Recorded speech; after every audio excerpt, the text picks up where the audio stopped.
Poner blanco sobre negro. Dale. Cuando alguien entra muy grave, vos ponés un aparatito que se llama PIC.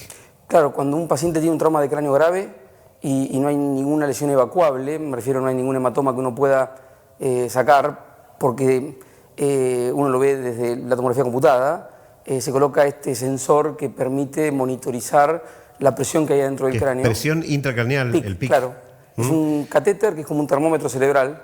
Como el cráneo es una estructura cerrada, cuando el cerebro se hincha, se comprime contra las paredes del cráneo y eso genera déficit. Y eso cuando da muy mal, uno puede tener un pronóstico, bueno o malo. Cuando da alto es todo un tema, porque también hay una revisión al respecto de si es conveniente operar o no. Nosotros somos bastante, por una cuestión de sentido común. Si está aumentada la presión, muchas veces descomprimir, haciendo una ventana en el cráneo para de alguna manera disipar la presión, es una maniobra bastante lógica. Aunque yo con el tiempo, uno va adquiriendo experiencia y vas viendo que muchas veces el daño inicial, o sea, el traumatismo inicial, la magnitud del traumatismo, la energía cinética que se disipó en el evento, ya marcó un poco el pronóstico independientemente de lo que uno haga, ¿no? O sea, eso también es importante. Energía cinética, yo no era muy bueno en física, pero se detiene el vehículo y todo tu organismo... Exactamente. Es la energía que vos traes cuando vas arriba de una moto, vos traes de alguna manera la velocidad de la moto, ¿sí? Tu cuerpo va a esa misma velocidad. Por más que vos no sientas que te estás moviendo, en el espacio sí. Y cuando se detiene la moto, cuando impacta contra un auto, como los videitos que estábamos viendo, esos que eran muy gráficos. Ahí vemos uno, ahí voló. Ahí está, ¿viste? Sí. Ahí está, ¿ves? Claro, esa energía es la que lo hace volar. La energía, como decía Einstein, no se disipa, sino se transforma. ¿Quién la absorbe? Tu cráneo, el casco. El casco es una estructura que absorbe la energía cinética y de alguna manera protege al cráneo, entre comillas, porque no estamos exentos de tener que obedecer a las leyes de la gravedad. O sea, si vos vas a 250 kilómetros en una moto, por más que tenga casco, la energía cinética es de tal magnitud que no hay estructura que la pueda absorber sin que te genere daño. Bueno, te puede pasar en un auto también, que el auto va absorbiendo con esa destrucción gradual. Pero hay más estructuras que absorben energía. Yo siempre, la moto, desde mi experiencia, ¿no? de estar diariamente con esto, es un vehículo que digamos, me llama la atención desde lo linda que puede ser una moto, pero no me subo. ¿Por qué? Porque entiendo este fenómeno físico que es física, ¿no? O sea, entiendo de los fanáticos de las motos y lo respeto, ¿sí? Pero hay una realidad que es física, no hay estructura que disipe la energía cinética que vos traes y de alguna forma es tu cuerpo. Cuando hablan del paragolpe, ¿no? Sos el paragolpe. Eso un poco pone en un sentido figurativo que es tu cuerpo el que absorbe la energía que se disipa y, o sea, que se transforma. Y termina generando una fractura de cráneo y de ahí, bueno, todo lo que habitualmente nosotros operamos, observamos, como estabas contando vos con el monitor este. Bueno, a ver, vamos a ver un accidente. Sí. A ver qué pasa. Por ejemplo, mira este. O sea, se mete el auto, hay un par de respuestas, el de la moto vuela. Sí. No tiene casco. Sí. Esa caída no da directamente en la cabeza, ¿no? No, pero la espalda también es otra estructura en la cual vemos lesiones. El traumatismo raquimedular es un poquito menos frecuente en trauma, pero es tal que le sigue al trauma de cráneo, y es el que después genera los pacientes medulares, ¿no? Los que tienen algún tipo de dislocación entre una vértebra y otra, con compresión de la médula, y todo lo que después ves en una secuela, ¿no? El paciente que después no puede caminar, entre otras cuestiones graves. Yo veía los videos y una de las cuestiones que hablaba con los chicos ahí es que muchos de ellos no pudieron de alguna manera percibir el riesgo, ¿sí? La sacaron barata. Sí, totalmente. Inclusive viste que los pibes van en moto y ya para el golpe se acomodan distinto que un adulto. Sí. Al adulto le cuesta, tiene menos elasticidad, plasticidad para acomodarse, ¿viste? Sí. El más joven es como el gato, ¿viste? Que se va acomodando en la caída. Sí.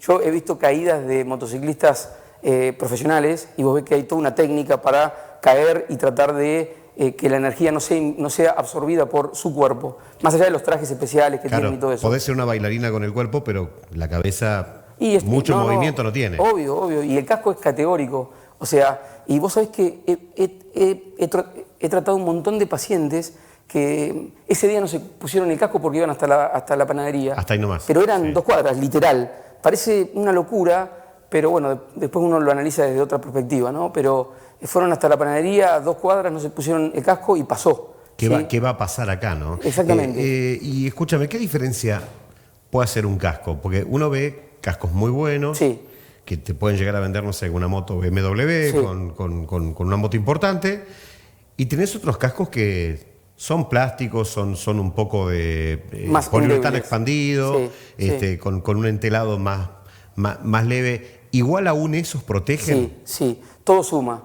en cuanto a que de alguna forma ayudan para disipar o para absorber energía. Hay homologaciones, como en todo, ¿viste? Como en las sillitas de los autos, ¿sí? Que permiten... Aún los más baratos tienen que cumplir alguna norma. Claro. De hecho, quienes andan en moto no compran habitualmente cascos que no cumplan con esas especificaciones técnicas, que hacen a que tenga cierto grado de, entre comillas, de característica técnica regulada, ¿sí? Eso es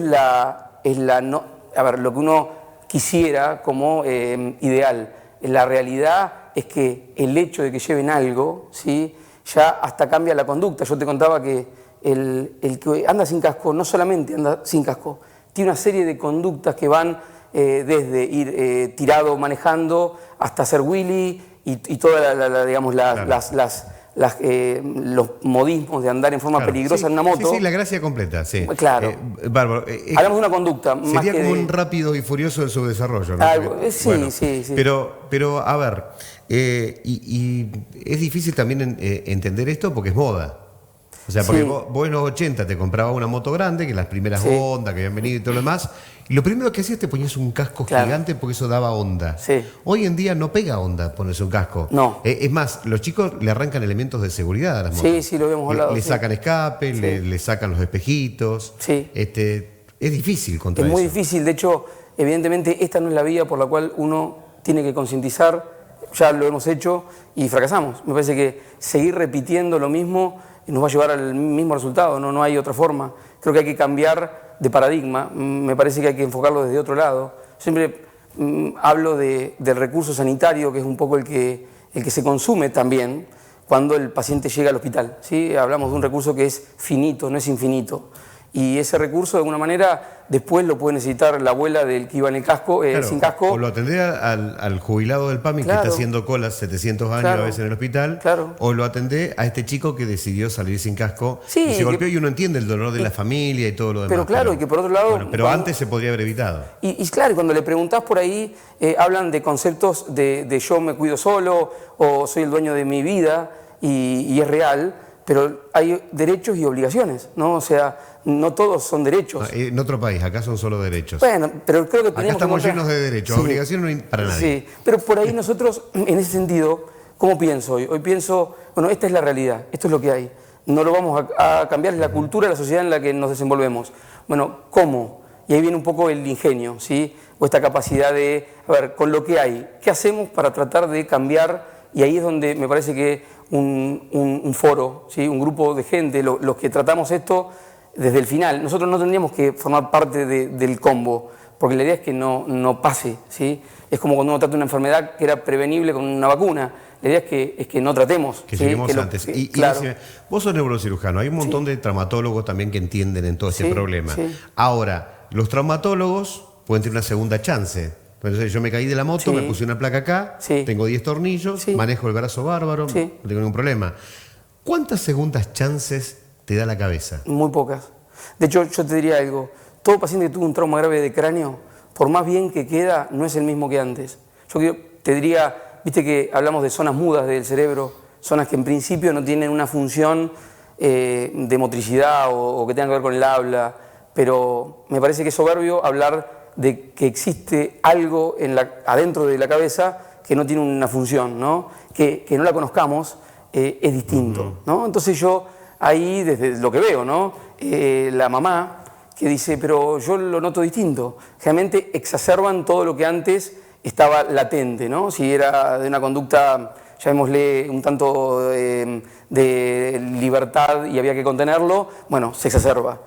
por dos cuestiones, porque también está el miedo de parte de los padres a que pase lo mismo y se permiten cuestiones que probablemente antes no. Claro. Entonces se mezcla la lesión cerebral y la cicatriz con la secuela a el a cambio la secuela de actitud, que le dejó en la cabeza a todos. No, y claro. Yo ahí pongo un manto de reconocimiento a eso súper importante. Yo conozco padres que después de esto cambian tanto la actitud para con sus hijos que terminan generando consecuencias muchas veces peores que las que generó el trauma. Si el trauma no generó nada, vamos a hablar así, si tuvo la suerte de salir ileso, si uno no trabaja en la conducta de parte de quienes están a cargo de ese paciente, en el futuro pueden generar trastornos que tengan que ver con la conducta, etcétera, por el hecho del miedo que uno lo transfiere, ¿no? Obviamente es una cuestión... Y decime esto, yo no sé si está el número o no, sí. Comentámelo si está, pero ¿cuántos pacientes quedan de 10?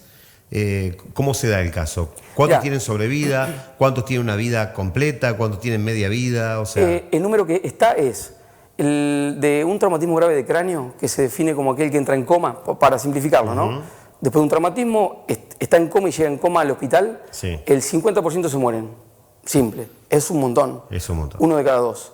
¿De qué se mueren? Se mueren en el momento del trauma o se mueren de las secuelas que devienen del tratamiento que uno tiene que hacer para mantenerlo con vida. O sea, hemos avanzado un montón en todas las maniobras de rescate de estos enfermos, pero tiene un costo. Y no hablo de dinero, hablo del costo de riesgos. Vías centrales, tubos, riesgo de neumonía, claro. Y así cualquiera que haya estado en un hospital, gérmenes, bacterias, virus, cualquiera que estuvo en un hospital ha escuchado al respecto de una neumonía intrahospitalaria, que no es culpa del sistema, no, en realidad es la complejidad a la que uno tuvo que acceder para mantener con vida a ese paciente, y la verdad que es muy alto.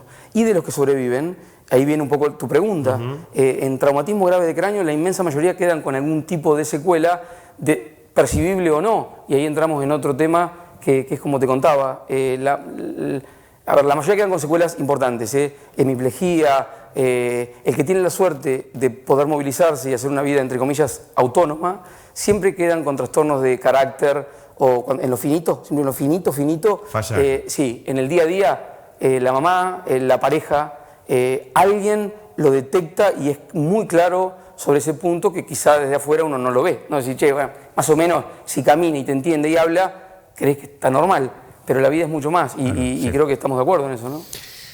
Bueno, gracias estamos para hablar un poco más, pero hasta acá llegamos y esperemos que sirva para que alguien lo piense. Sí, creo que esto, volviendo y te interrumpo un cachitín, es una conducta o en realidad es una actitud que debe ser tomada desde la cuestión política, ¿no? En el sentido de, bueno, hay que analizar lo que hay, vivimos acá, estamos acá, esta es la realidad que hay. ¿De qué manera podemos entrarle a este grupo que evidentemente las campañas previas no le entró ninguna? ¿Sí?